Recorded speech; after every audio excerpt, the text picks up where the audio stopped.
अगर किसी शख्स के दिल की धड़कन अचानक रुक जाए, वो सांस ना ले रहा हो और आपकी किसी बात का रिस्पॉन्ड भी ना कर रहा हो, तो सीपीआर के ज़रिए उसकी जान बचाने की कोशिश की जा सकती है। सीपीआर के लिए सबसे पहले मरीज़ को सीधा लिटा दें। आप उसके बराबर अपनी प्रॉपर पोजीशन पे बैठें और उसके बाद उसकी छाती को दबाना शुरू कर दें। छाती को इतने ज़ोर से दबाया जाता है कि बड़ों में कम से कम 5 सेंटीमीटर तक छाती नीचे दबे और बच्चों में कम से कम 4 सेंटीमीटर तक। और छाती को दबाने की स्पीड इतनी ज़्यादा होनी चाहिए कि 1 मिनट में कम से कम आप 100 दफ़ा इस छाती को दबाएं। सीपीआर के दौरान छाती को दबाने के साथ साथ सांस देना भी ज़रूरी होता है।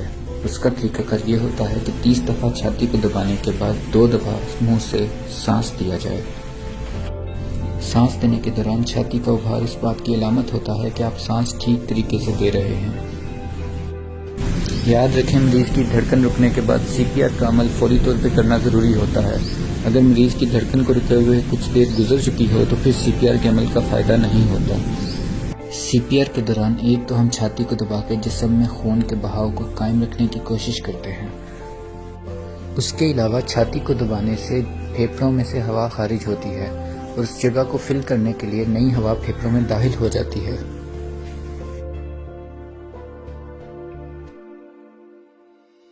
अगर आप ये सारा अमल दुरुस्त तरीके से करेंगे तो ही मरीज को कोई फायदा हो सकता है। इस अमल के दौरान मरीज की पसलियां भी टूट सकती हैं, लेकिन उस वक्त जान बचाना ज़्यादा ज़रूरी होता है, इसलिए हम पसलियों के टूटने की परवाह नहीं करते।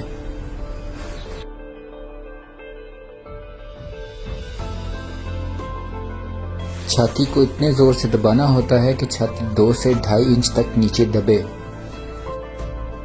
सांस देने के दौरान छाती के उभार को गौर से देखना होता है। अगर छाती में प्रॉपर उभार ना पैदा हो रहा हो तो आप सांस ठीक तरीके से नहीं दे रहे।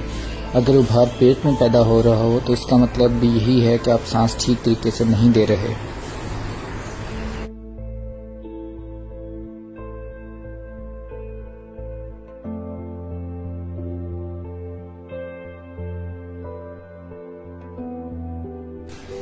सीपीआर के दौरान आपके हाथों की पोजीशन और आपके बैठने की पोजीशन बहुत अहम होती है। आपकी कोहनियों में खम नहीं होना चाहिए ताकि आप आगे की तरफ झुक के अपने पूरे जिस्म का जोर अपने हाथों पर डाल सकें और छाती को जोरदार तरीके से दबा सकें। अगर आप इस पोजीशन में नहीं बैठेंगे तो छाती पे पूरा जोर नहीं डाल सकेंगे, जिसकी वजह से छाती को ज़्यादा जोरदार तरीके से दबाना मुमकिन नहीं रहेगा। आप बहुत जल्दी थक जाएंगे और आपको ये अमल छोड़ देना पड़ेगा।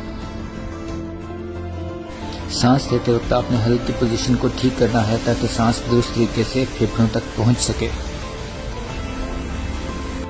ये भी देखना ज़रूरी होता है कि सांस की नाली में कोई चीज़ तो नहीं फंसी हुई।